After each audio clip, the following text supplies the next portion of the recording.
Alright kids, gather round, let me tell you a story. It's about aliens and Hawaii and family. But first, we need to talk about a scientist. His name was Dr. Jumba Yukiba. He was a genius. A real four-eyed evil genius, some might say. But hey, who are we to judge? He had big ideas. Really big, galaxy-altering ideas. He loved to create things, wild things. Things the Galactic Federation was, let's just say, not super thrilled about. He was kind of a rebel scientist, you know? Pushing the boundaries, breaking a few intergalactic laws. Classic mad scientist stuff, am I right? So Jumba, in his secret lab, probably cackling maniacally, made something. Something special. It was called Experiment 626. Now this wasn't your average science fair project. Oh no. This little guy was designed for pure, unadulterated chaos. He was super strong, he was incredibly smart, and he was programmed to destroy everything in his path. Think of him as a tiny, fluffy blue wrecking ball. Adorable, yet terrifying. A real paradox. That's 626. He was Jumba's masterpiece, his ultimate creation of destructive power. He was also, let's be honest, kind of cute in a terrifying way. This Experiment 626, or Stitch as he'd later be known, wasn't just a little bit naughty. He was a walking, talking, well, mostly grunting at this point, disaster zone. He could think faster than a supercomputer. He could lift things thousands of times his own size. And his only instinct, break stuff, smash stuff, annihilate stuff. You get the picture. He was basically the universe's most advanced weapon, packed into a surprisingly small package. Imagine trying to baby-proof a house for this guy. Impossible. He was unique, one of a kind, and definitely illegal. Naturally, the Galactic Federation, those bigwigs in charge of keeping peace in the galaxy, found out. And they were not amused. Not one bit. The Grand Councilwoman, she's like the ultimate space president, was particularly unimpressed with Jumba's little pet project, creating a creature solely for destruction. That's a big no-no in the intergalactic rulebook. So, Jumba got arrested. And Experiment 626? Well, he was deemed too dangerous to exist. He was sentenced to exile on a deserted asteroid. Bummer, right? But this little blue dude, he had other plans. Big plans. So, picture this. Experiment 626, our little blue agent of chaos, is all locked up. He's on a spaceship, heading to some boring, desolate asteroid prison. Sounds like a pretty crummy vacation, if you ask me. The guards thought they had him. They thought he was secure. But they underestimated him. Big time. This wasn't just any experiment. This was 626. He was smarter than all of them combined. And way more determined to not spend his life staring at space rocks. He was born for action, not for quiet contemplation on a lonely rock. While the guards were probably, I don't know, playing space poker or something, 626 was busy. He used his super strength and super brain. He broke out of his containment cell. It was probably epic. Lots of smashing, I bet. Alarms blaring. Guards running around all confused. Classic escape scene. He then, get this, stole a police cruiser, a bright red one. Talk about going out in style. He hotwired that bad boy and blasted off, leaving the Galactic Federation in his cosmic dust. He was free. But like, where do you go when you're a wanted alien fugitive? He engaged the hyperdrive. Zoom! Across the galaxy he went.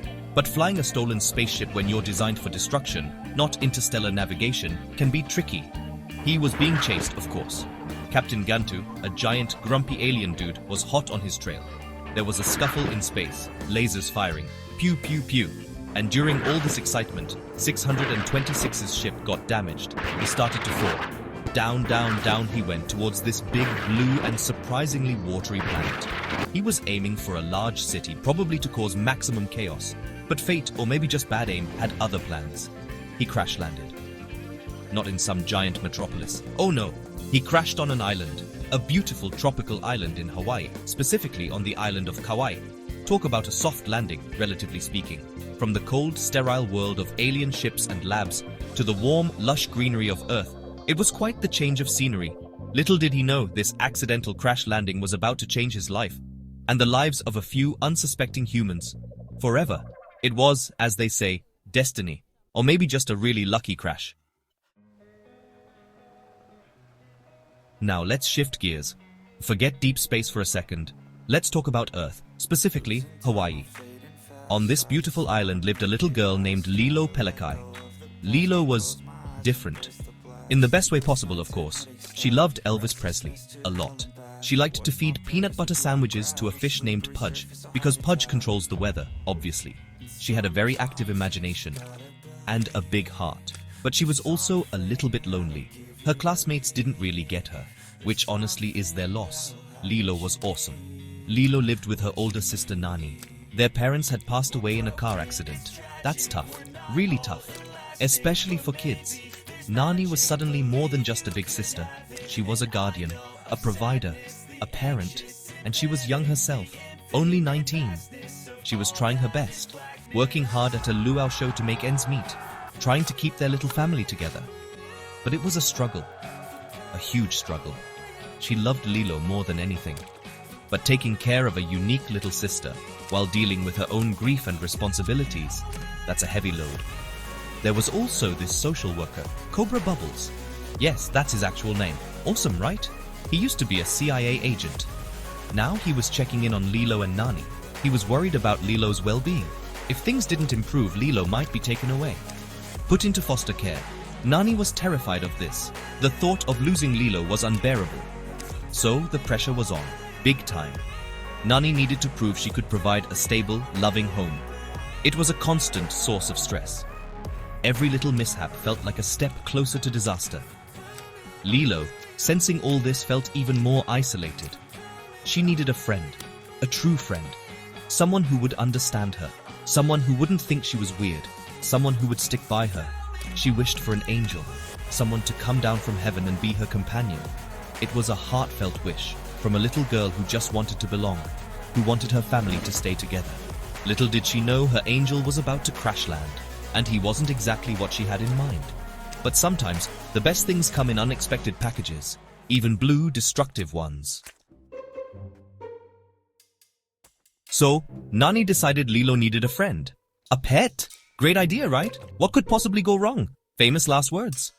They went to the animal shelter. Lilo, with her unique taste, wasn't interested in the normal dogs or cats. She wanted something special. And then she saw him. Experiment 626, trying his best to look like a dog. Which, let's be honest, wasn't very convincing. He was blue. He had extra arms. And those antennae. But Lilo? She was instantly drawn to him. She decided to name him Stitch, and she wanted to adopt him. Right then, right there. Nani was hesitant. I mean, who wouldn't be? This dog looked odd, and the shelter owner seemed a bit too eager to get rid of him. Red flags, Nani. Red flags everywhere. But Lilo was so happy, so excited. And Nani, wanting to make Lilo happy and maybe impress Cobra Bubbles, agreed. Oh boy. Little did they know what they were signing up for. Stitch, remember, was programmed for destruction, and he saw this as a perfect opportunity, using Lilo as a shield to hide from the aliens trying to recapture him. Clever little monster, devious even. The moment Stitch entered their lives, chaos became their new normal. It was like setting off a tiny, adorable bomb in their house. Stitch tried to behave for about 5 seconds. Then his destructive instincts kicked in. He tore up the house. He caused trouble at Nani's luau job, getting her fired. He built a model of San Francisco in Lilo's room, just so he could destroy it. It was a disaster. A hilarious but stressful disaster. Nani was at her wit's end. This was not helping her case with Cobra Bubbles. Not at all. Lilo, bless her heart, tried to teach Stitch how to be a good dog, or at least a good citizen. She tried to model good behavior, using Elvis Presley as her guide naturally. She'd play Elvis records trying to soothe the savage beast, or at least the savage alien. Stitch was confused. This wasn't what he was designed for. He was supposed to be a destroyer, not learning to be good. But Lilo was patient, mostly, and Stitch, despite himself, was starting to pay attention. Just a little bit. The mayhem was legendary though. Truly legendary. Section 5: Stitch's First Steps. From Destructor to Confused Alien. Stitch was a creature of pure instinct. His primary directive? Destroy, break, annihilate. That's what Jumba made him for. He didn't know anything else. He was like a super-powered toddler with a bad attitude and a toolkit for demolition. So when Lilo started trying to teach him how to be good, he was genuinely baffled. What was this strange concept? Why would anyone want to build instead of break? It went against his very core programming. He was experiencing things he'd never encountered before, like kindness and patience. From Lilo, of course. Who else? Lilo, with her unwavering belief in the good of others, even blue destructive aliens, kept trying. She read him stories, specifically The Ugly Duckling. Stitch saw himself in the story. A creature who didn't fit in, who was different, who was alone.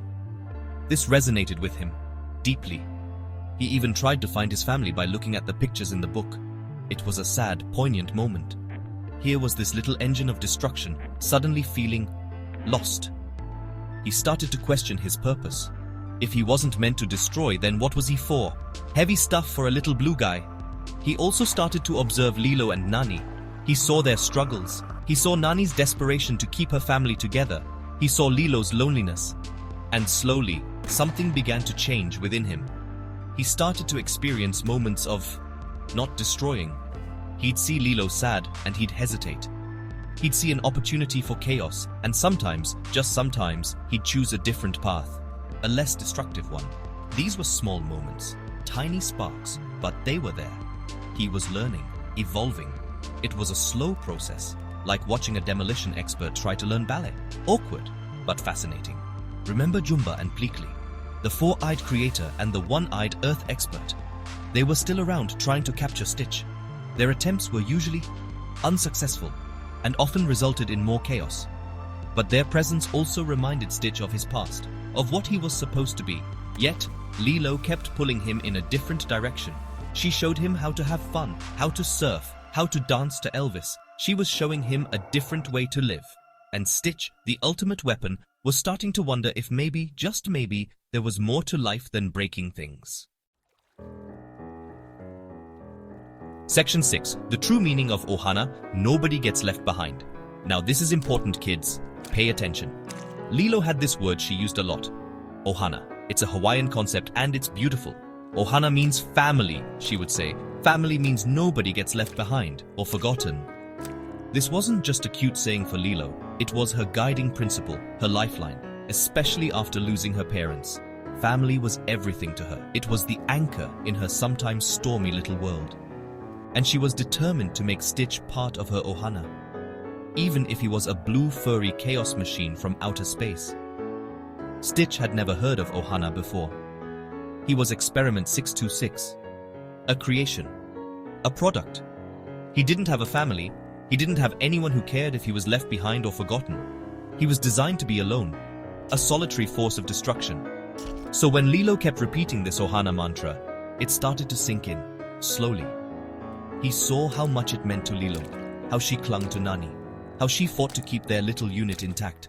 He saw the love, the connection, the belonging, things he had never known. This idea of Ohana started to conflict with Stitch's programming. He was built to destroy cities, not to be part of a loving family. He was meant to be feared, not cherished. But Lilo cherished him. She included him. She protected him in her own way. She showed him what it felt like to belong, to be wanted. Not for his destructive abilities, but just for being him. This was a powerful, transformative force, more powerful than any weapon Jumba could have designed. The power of love and acceptance. Cheesy? Maybe. True? Absolutely. Gradually, Stitch started to understand. He started to feel it. This Ohana thing.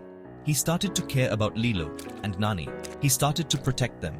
Not because he was programmed to, but because he wanted to. He was becoming more than just Experiment 626. He was becoming Stitch, Lilo's Stitch, part of their Ohana.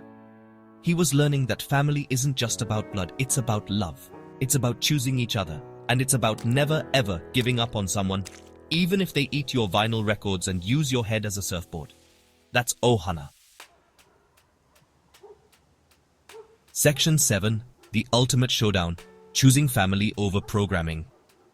Alright, so things were getting complicated. Jumba and Agent Pleakley were still bumbling around trying to catch Stitch.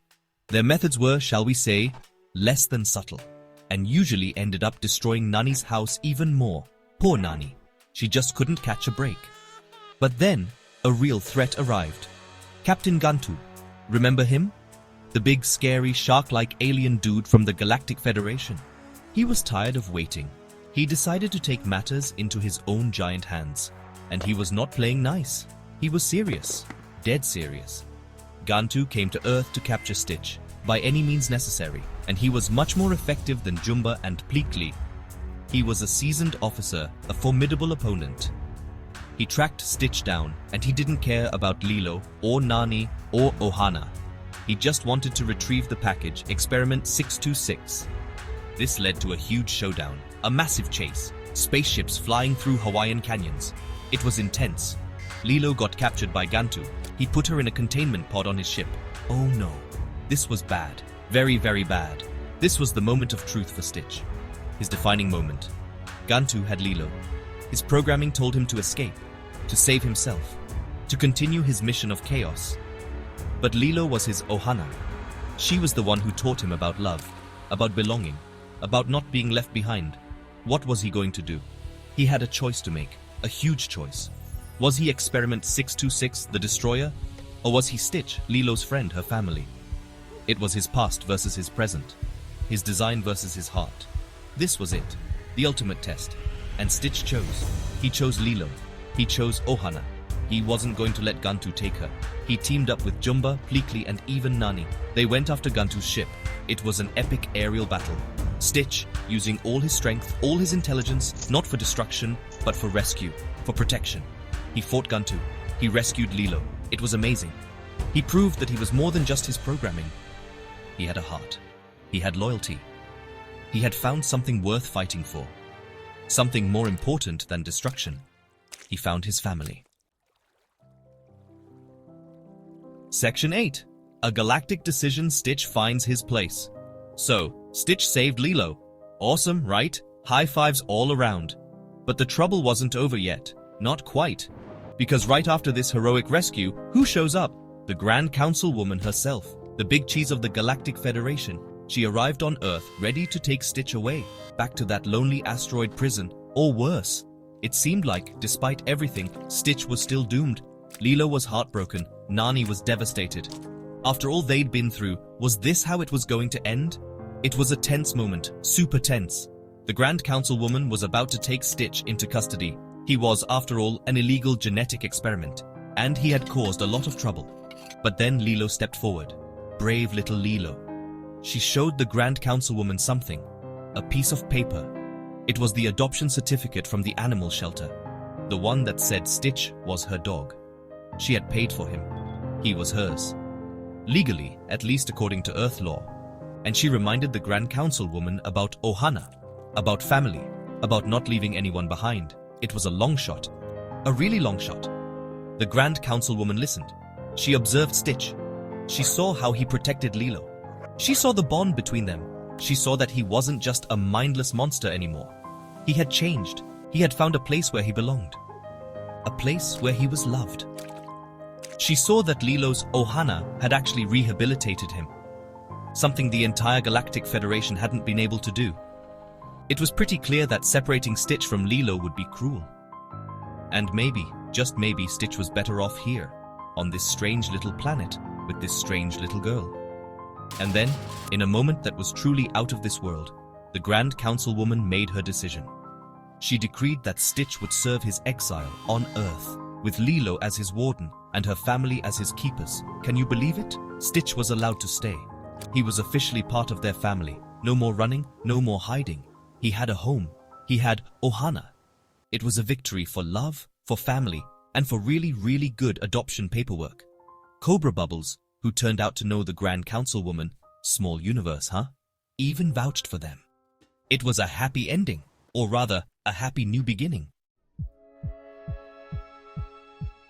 Section 9. Living Aloha, an unconventional but perfect family. And so, Stitch stayed. On Earth, in Hawaii. With Lilo and Nani, it was official. He was part of the Pelekai Ohana. But he wasn't the only new addition. Jumba, the four-eyed evil genius, and Pleakley, the one-eyed Earth expert, decided to stick around too. They had kind of grown attached to the place, and to the people. Or maybe they just didn't want to go back to their old jobs. Whatever the reason, they became part of this weird, wonderful, extended family. Their house was certainly fuller, and probably a lot noisier, and definitely more alien. life settled into a new kind of normal, a beautifully chaotic, loving normal. Stitch continued to learn and grow. He still had his mischievous moments, of course. He was Stitch after all. But now his energy was channeled into more constructive things, like helping around the house, sometimes. And surfing, definitely.